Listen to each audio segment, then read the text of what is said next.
गाँ को रास्ता नथिबारु जाई परिला नहीं आंबुलांस कांधरे बुहा हेले 5 जण रोगी।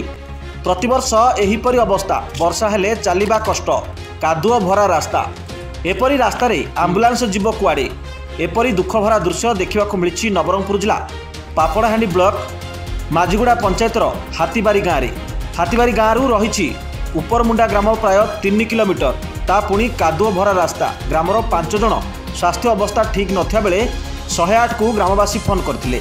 आंबुलांस आसी 3 किलोमीटर दूर में अटकी जाइथिला कारण हाथीबारी गाँव को जीवाको हेले कादुओ रास्ता से आंबुलांस जाई परिबो नाही। 3 किलोमीटर कांधरे बोही समस्त रोगी को आंबुलांस पाखक अणा जाइथिला आ समस्त को स्वास्थ्य केन्द्र में भर्ती करा जाइथिला। प्रशासन पाखरे बहुबार जणाइथिले मध्य किछि सुफल मिली पारि नाही। नवरंगपुर करेश उपासी रिपोर्ट G99 न्यूज।